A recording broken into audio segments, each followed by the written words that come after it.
You're listening to the Business for Good podcast, the show where you'll hear inspirational stories about companies making money by solving some of the world's most pressing problems. I'm your host, Paul Shapiro, and I'm glad you've joined us.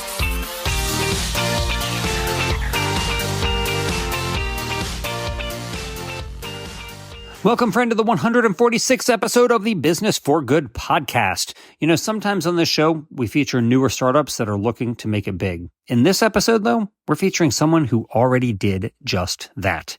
Imagine thinking that maybe it would be a good idea to help people eat more fruits and vegetables. So you start making whole food smoothies for your friends and family. Soon, you're selling them to more people than you personally know.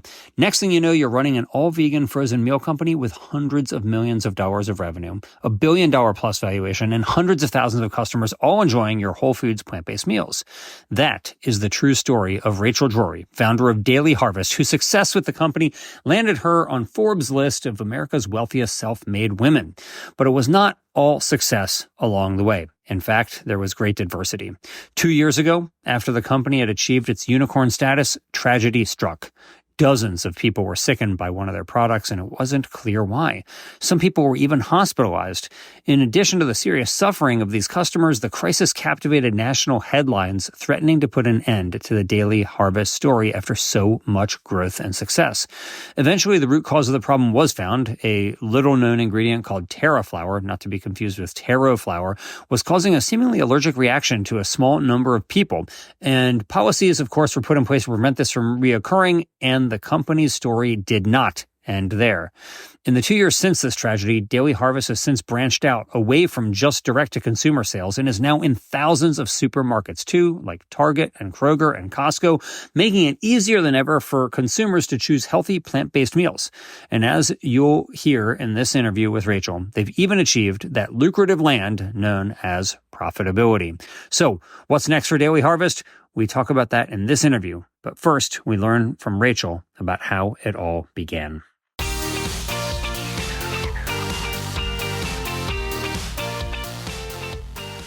Rachel, welcome to the Business for Good podcast. Thanks for having me. Excited to be here.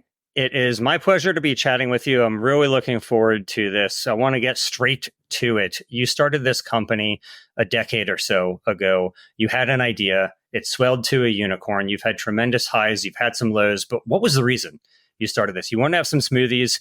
You wanted to be selling smoothies to your friends.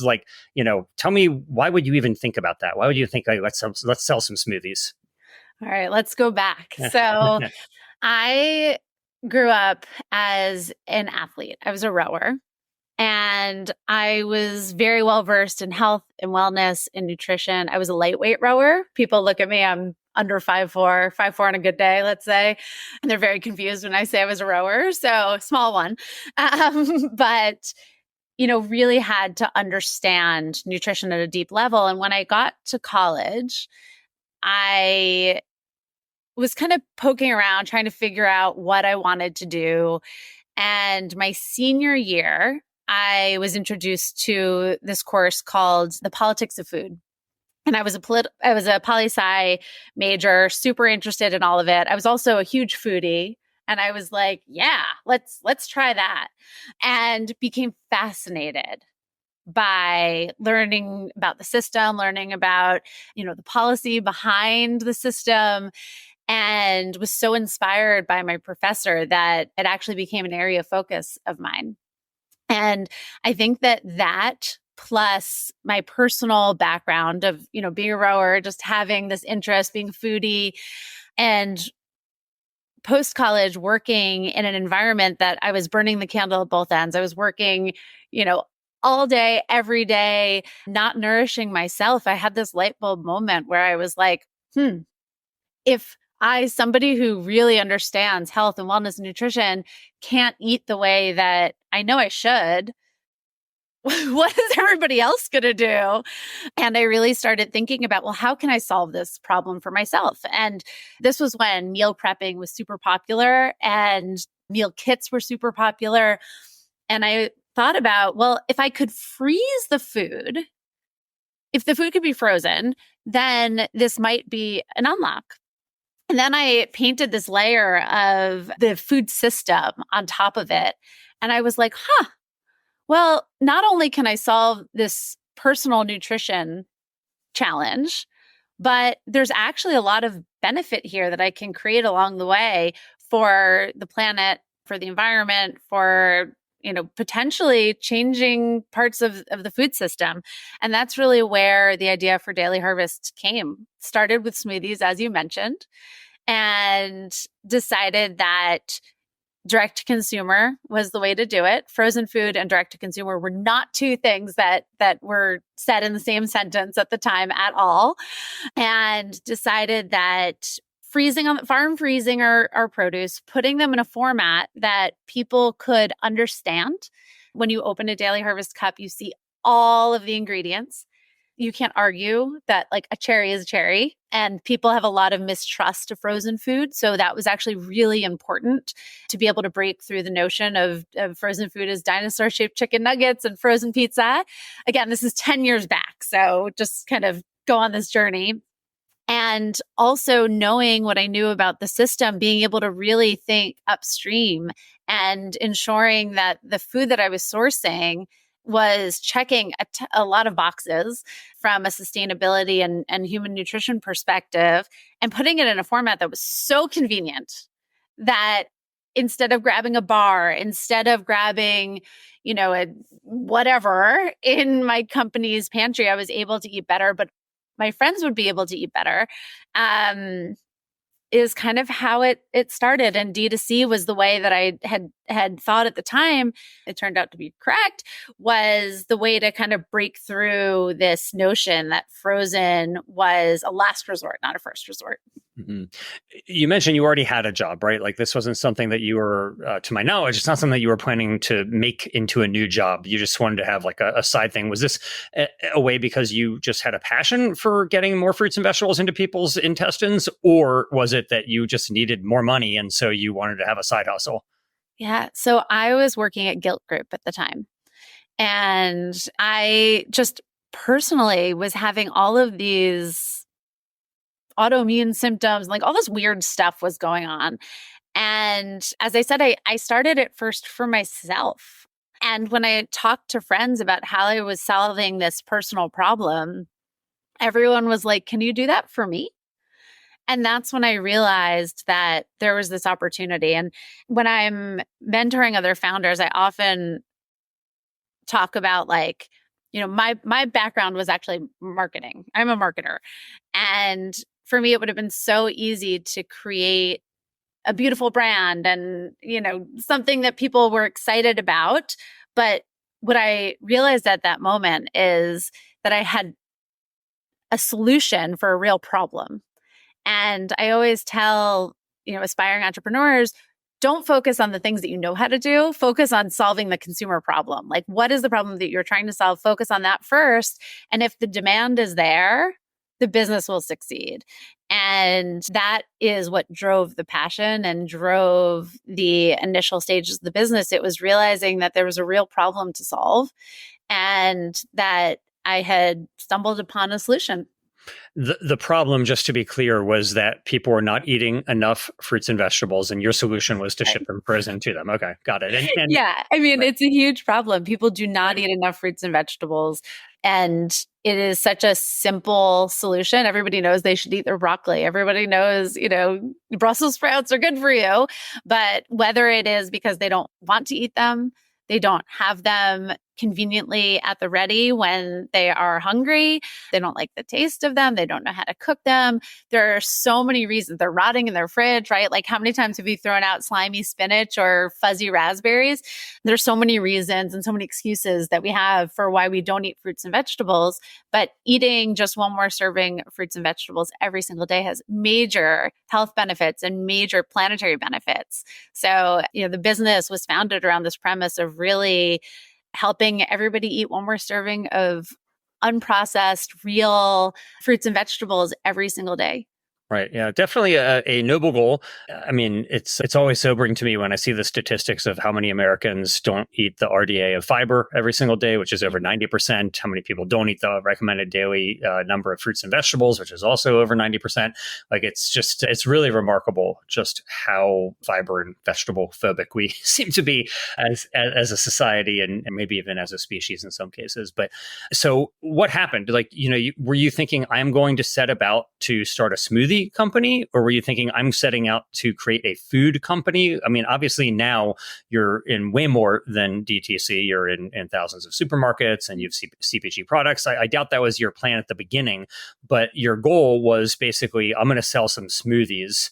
But what happened? Like, how did it come to pass that you thought, okay, well, I'm selling enough smoothies that maybe I'll quit my job to become a smoothie seller? Yeah. So it actually was the vision from the beginning, was to be an omnipresent business that created convenient solutions for helping people eat more fruits and vegetables every single day through multiple day parts. Smoothies were just the first collection that we launched, but it was really about so much more than that.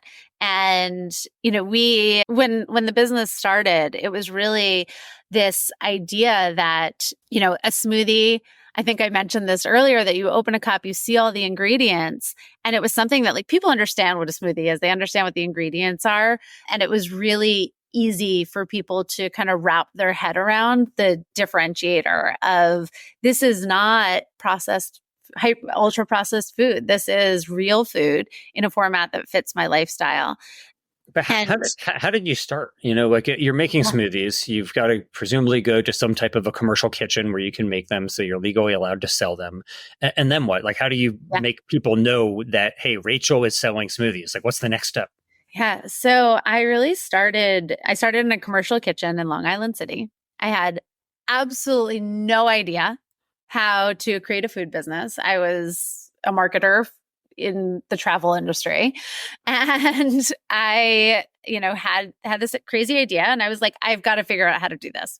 So I found the organic food incubator, which was in Long Island City. It's not there anymore. It's in New Jersey now, and kind of figured it out. In the beginning, I had these grand aspirations of creating a really sustainable and forward-thinking supply chain, but you can't start that way. Zero purchasing power. So I went to Trader Joe's and I would buy ingredients. Their frozen food their frozen ingredients are wonderful. And I found a workspace that I would package everything up with my right hand, which was my first team member, my left hand, who was my second, team member, doing the most ridiculous things to get the job done. I was also pregnant when I started the business, which added another layer of complication. Where did got locked in a freezer one day. I mean, I like so many ridiculous stories. Where did the money come from? You mentioned that you had 2 employees, a left and a right hand. So presumably somebody is paying them. Where's that money coming from? Yeah. So there was no money to start. I did everything just on the side and on the weekend at night, and just started in New York City. And it was word of mouth. Told my friends who were part of the initial, light bulb that there was a problem to solve, that I was going to solve it for them. And, just spread the word that here it was. And after assembling smoothies at night on the weekends, I actually brought my 2 high school aged at the time nephews in the car with me, because it got to a point where I couldn't fit in and out behind the steering wheel because my stomach was too big. It was a whole thing.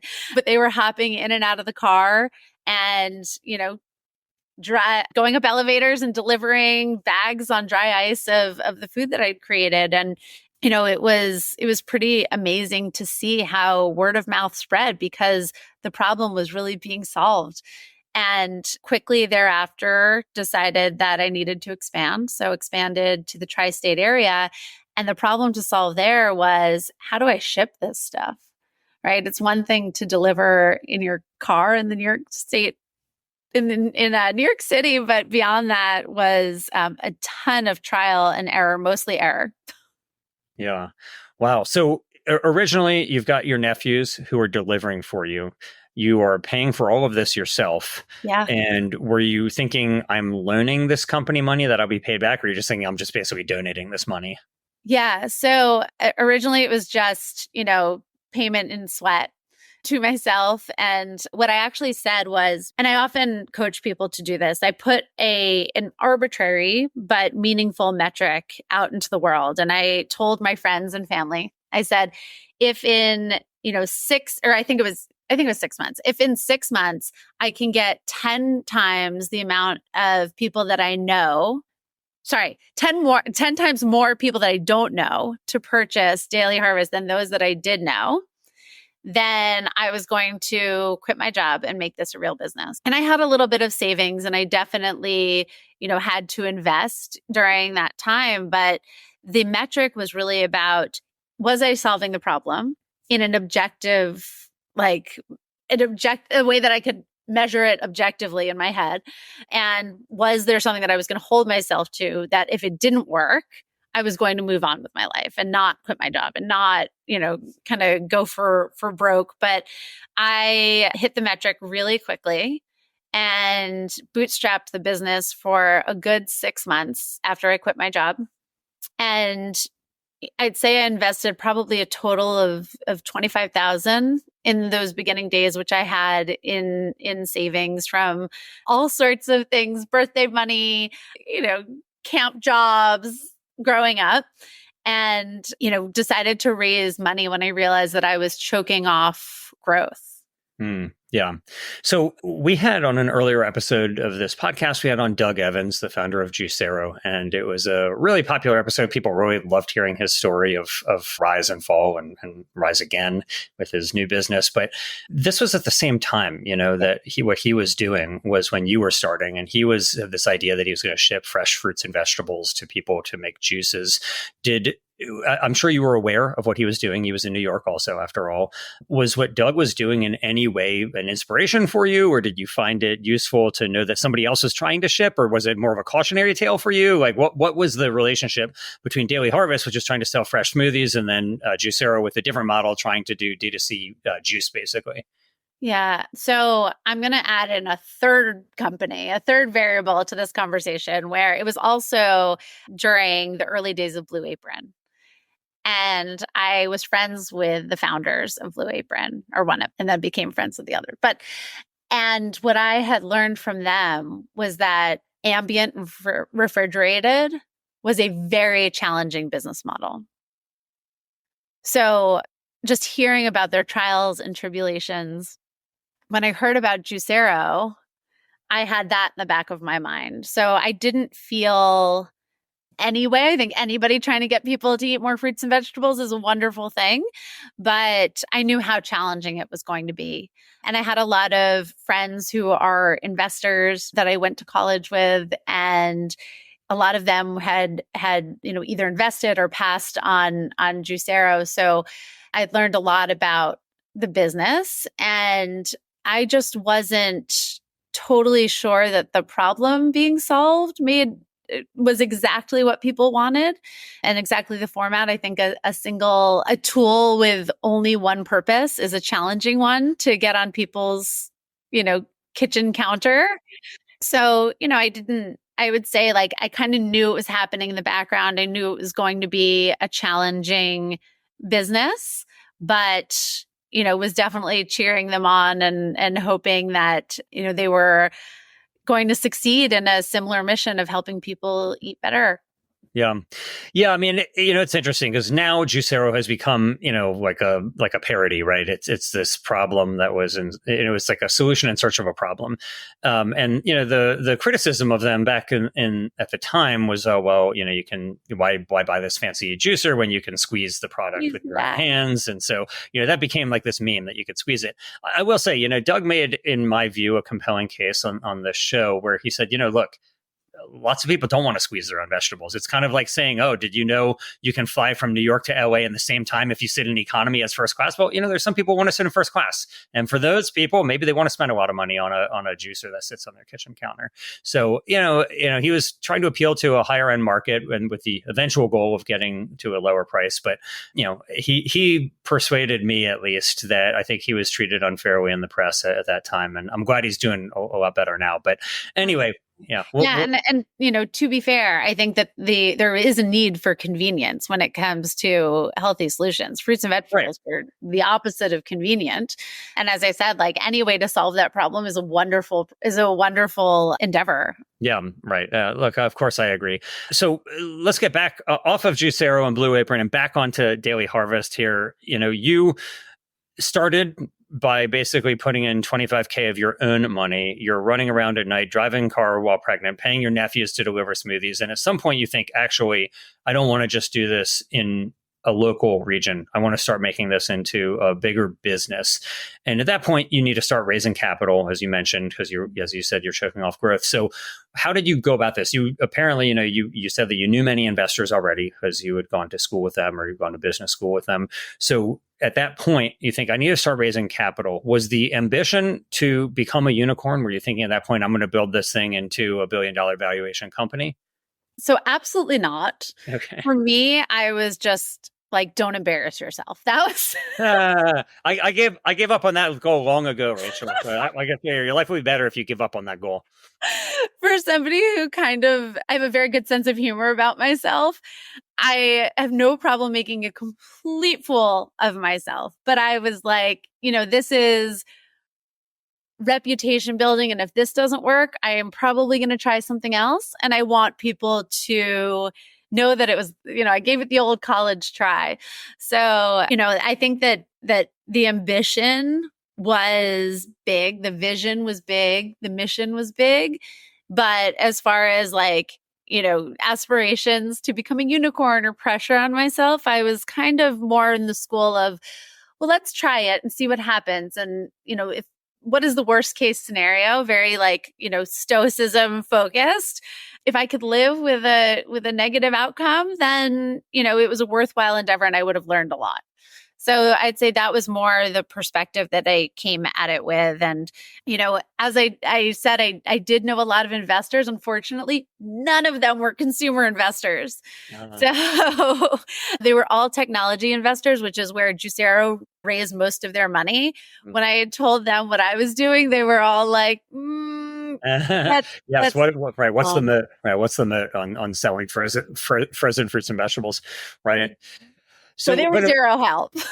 But eventually you did go to the CPG investors. You started raising capital, and to fast forward over the critical part here, you went from being a company that was bootstrapping eventually to a company that is making tens and ultimately hundreds of millions of dollars of revenue annually. So that process happened very quickly for you. You had a very fast rise. By the way, whenever people say meteoric rise, I can't bring myself to say it because meteors fall; they don't rise. So I always it's such it's like the opposite of true, that it's a meteoric rise. Doug Evans had a meteoric fall. That's a better way to put it. But thankfully he's having a good rise now too. But anyway, the point is you had a rocket ride up into the atmosphere, going from bootstrapping to tens and ultimately, again, hundreds of millions of dollars of revenue. What was that growth like for you personally? I know you had to add a lot of people, you had to bring on a lot of experts and professionals to help you along the way. But for you, as somebody who was just, selling smoothies out of your car to now be managing a business that was making hundreds of millions of dollars of revenue, what was that like for you? Yeah, I had to learn a lot really, really fast.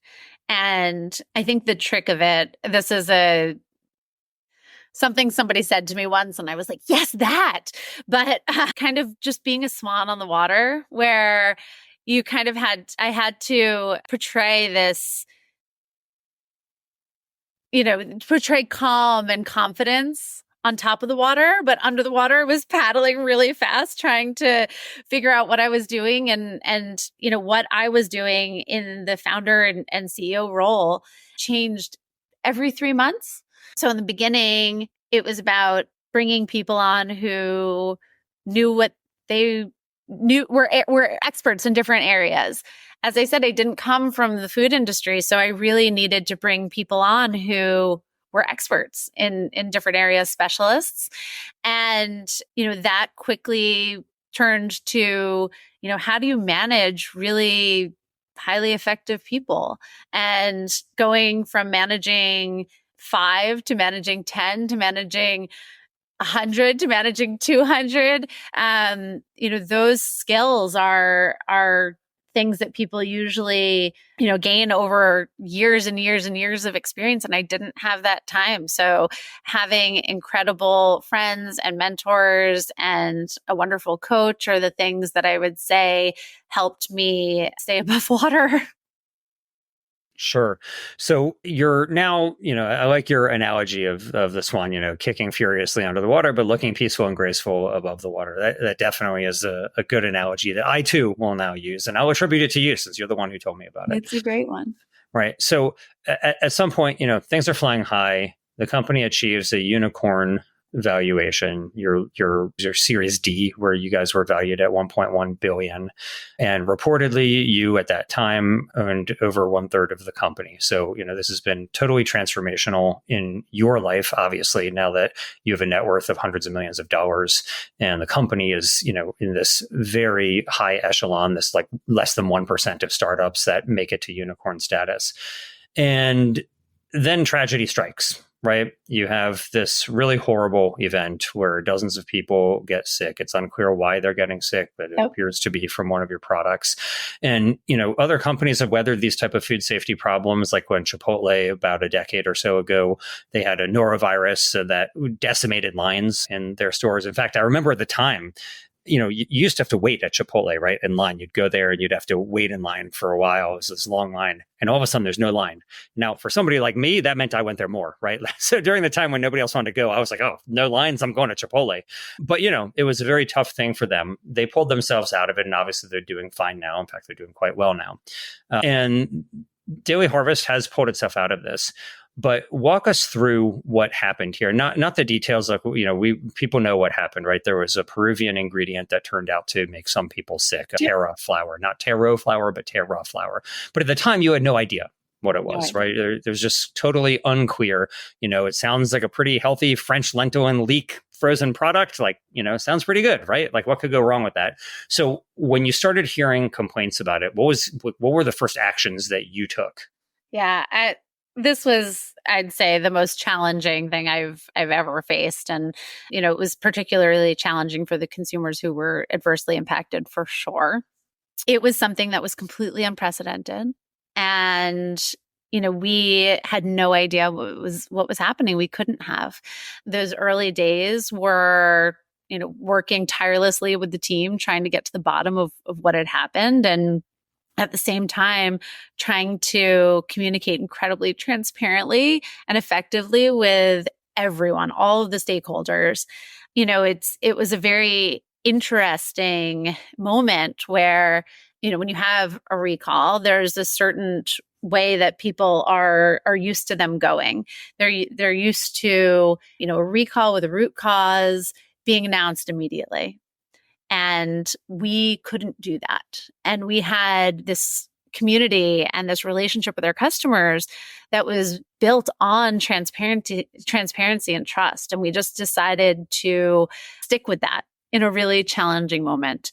So, as we were kind of figuring out what was happening, we had scientists and doctors and my team and, all of these experts around us trying to get to the bottom of it, just trying to kind of bring our community and all of these followers along at the same time as, the media kind of having its own heyday in a different direction, separated from some of the realities of what was happening, was incredibly challenging. But, we've been able to leverage all the learnings from this experience and to ensure that we continue to evolve and improve as a business. And, we're coming up on 2 years since, and we've worked hard every day to earn and maintain the trust of our consumers, both new and old.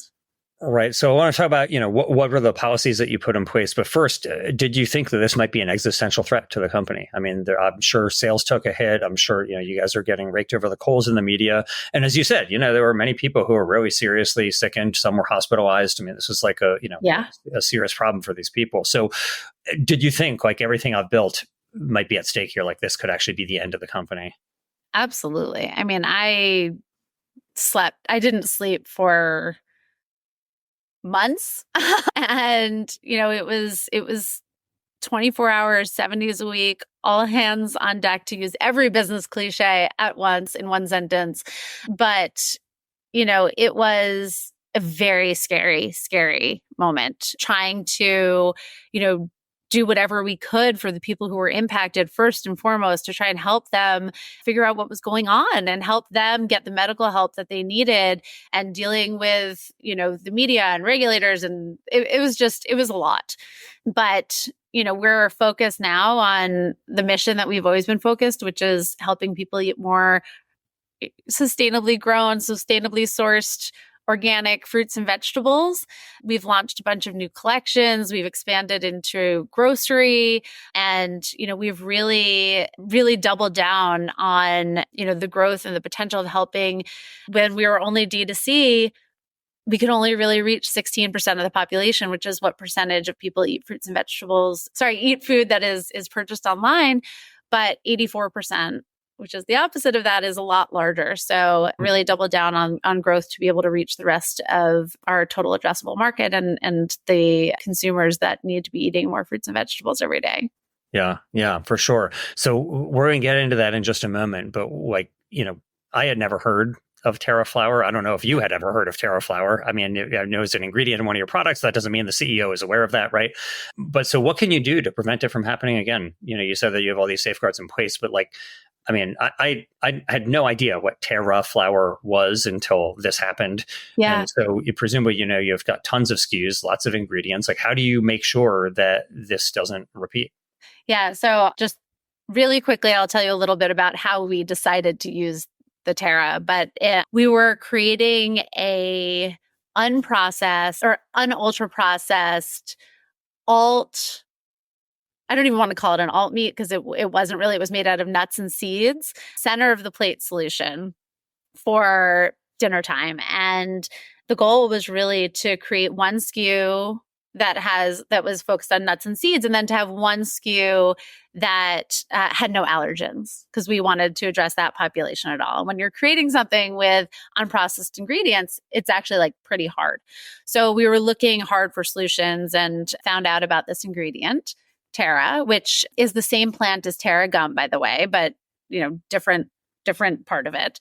And our partners in the sourcing side were really excited to introduce us to taro flour, which was made from the seed, high protein, not an allergen, and we decided to add it to this Crumbles collection. And we had always focused on biodiversity and introducing new ingredients to our customer base. This was an ingredient that had been used for hundreds of years, thousands of years in South America.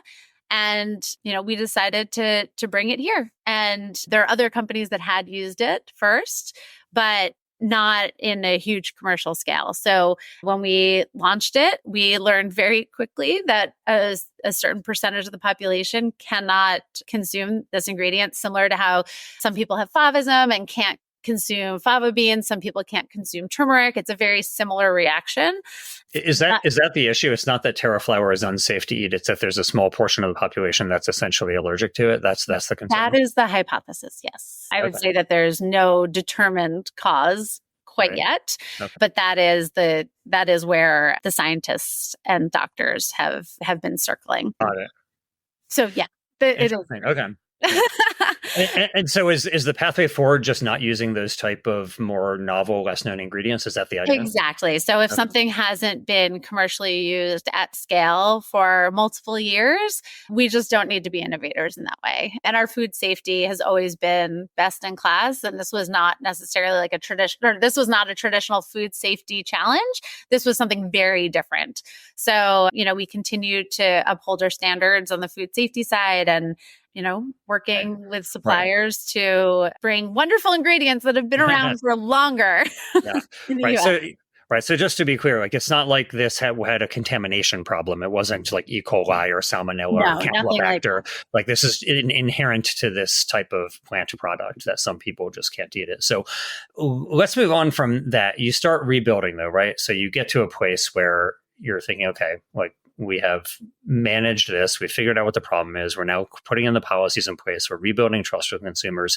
And you decide that it's time to really start growing. And as you mentioned, you start getting more into CPG, not just DTC. It's a different market altogether to go into CPG, much more competition.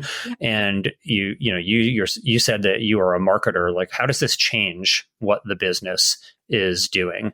Do you have to use more influencer marketing? Do you have to, go in other channels? Like, how do you switch from marketing to that 16% of people who are happy to order their food to the masses who just go to the supermarket? So as I said earlier, the plan was always to be an omnipresent business. And the way that I define omnipresent, the reason I say omnipresent instead of omnichannel is because it's not about the channel. It's about, omnichannel for me is a very business first way of talking about a problem. For me, it was more about where do potential consumers need us to be? And how do we become as convenient as possible for people buying their groceries everywhere? So starting D2C, as I mentioned, was about education. How do we break through some of the negative connotation around frozen food? How do we educate people that frozen can be a solution? And how do we educate people and not only frozen, but also our supply chain that we put so much effort into transitioning farms from conventional to organic, investing in biodiversity, investing in farmer livelihood. All of that was really important to the brand. And in order to grow the brand and build the brand and show people that we had created something different, D2C was necessary. But the vision was always so much bigger than that. And, trying to think about, well, when was going to be the right time to branch out into other channels? I love my arbitrary metrics, but I had said, once we have 25% brand awareness, that feels like the moment when we would be able to not push our way into a grocery store, but be pulled in by grocers. And, in the early days of the business, I did research on, well, should I start in multiple channels?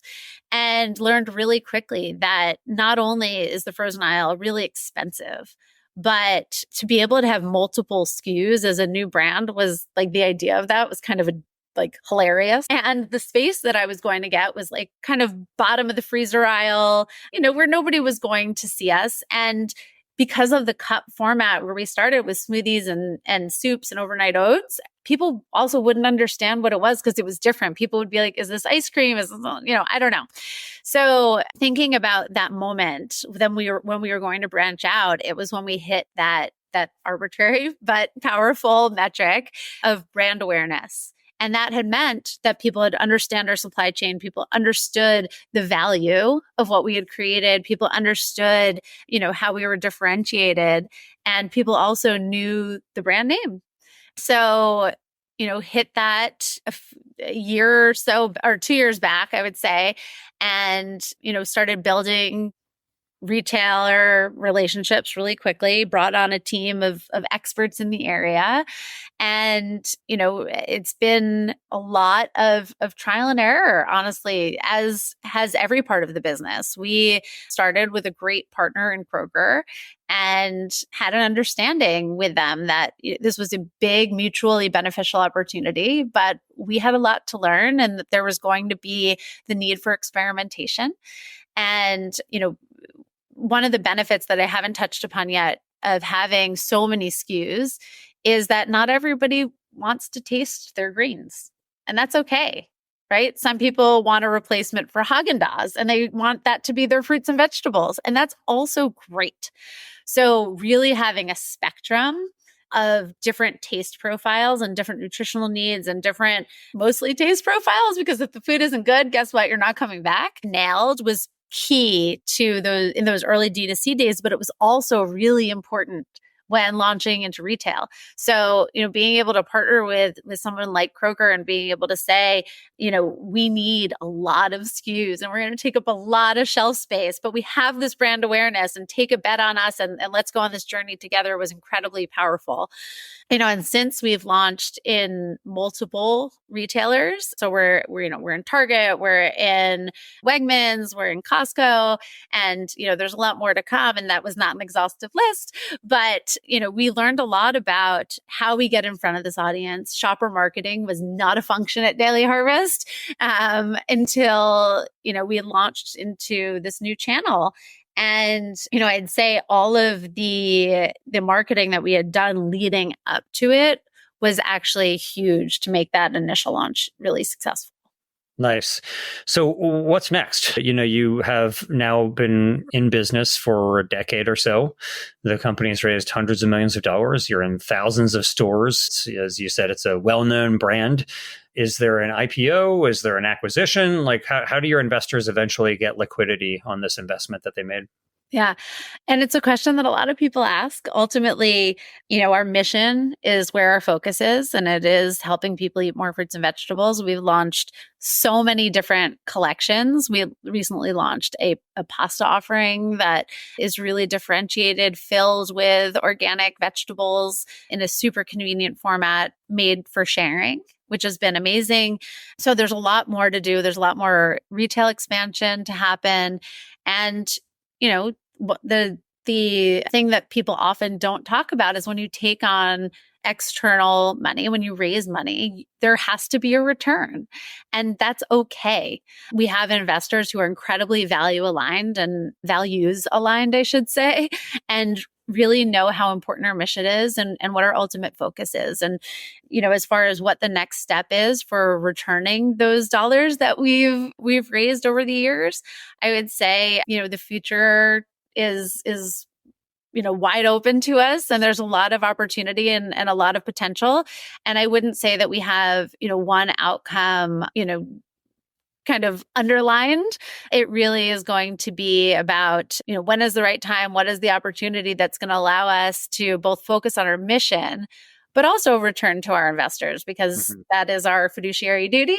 And, I would say when the time comes, I think we'll know it. And we'll work closely with our investors in making sure that everybody wins. Cool. Well, I hope everybody does win. Will there be another round for Daily Harvest? No. Okay, you're shaking your head. So. Yeah. No. We've raised a lot of money, and the goal we've always really focused on profitability and being really resourceful with the money that we have raised. The goal is never to raise more money, right? The goal is to be able to return money and to create a profitable, sustainable business from a financial perspective as well. So that's where we are. So the company can sustain itself without raising more VC dollars. Yes. Yeah, great. Hey, congratulations. That's really wonderful. It's an amazing thing to be able to say in today's world. I've joked a lot that, so many people think in this world, they think that the goal is to raise more venture dollars. And, needless to say, at some point, you have to actually make profit. It's quite an interesting thing. Now, you have had this very wild ride, Rachel, from starting out in your car to reaching extraordinarily high success, to having serious challenges and adversity. And now you're back on track. You're profitable. You're making real gains and expanding your own footprint in different channels. Do you have any suggestions or resources that you think people would benefit from that have been helpful for you? Like you said that you like to mentor people. If somebody says, okay, well, I want Rachel to be my mentor through this podcast, what should I read? What should I look at? Is there something that has been useful for you that I could look at myself?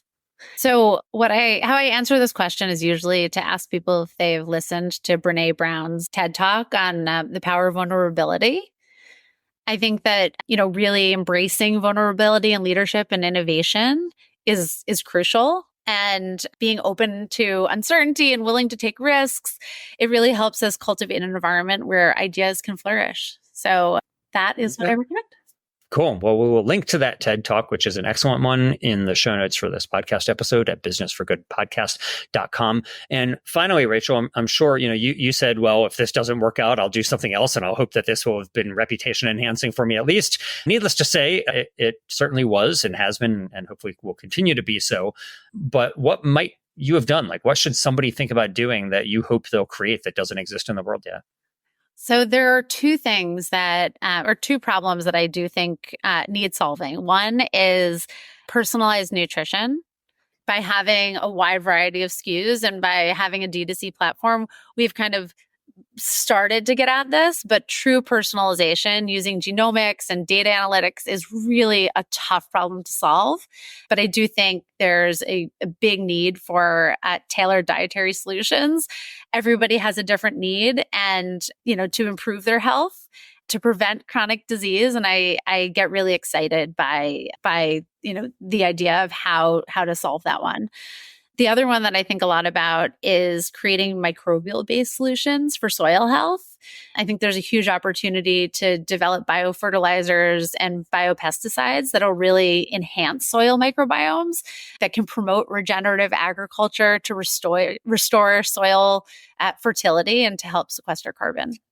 Very cool. Well, we've done some episodes on that in the past, so I'll link to them here. But I share your passion for a lot of things, getting more plants into people's diets, improving soil health, and figuring out better ways to make agriculture a little bit less taxing on the planet. So I'm grateful, Rachel, for everything that you're doing. I've eaten Daily Harvest products and enjoyed them. And I am not one of the people who does DTC. So I'm grateful that they're in CPG form now as well.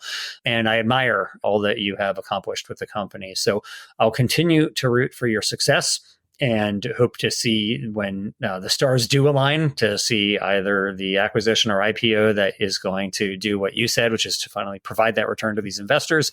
And I'll hope to see the company continue to get more fruits and vegetables into people's diets. So thanks for all you're doing to improve both public health and planetary health. Thank you so much. This was fun. Thanks for listening. I hope you found it useful, and if you did, please let the world know. Leave the show a 5-star rating on your favorite podcast app and share the episode with your friends. Who knows? Maybe you'll inspire one of them to be in the business of doing good themselves.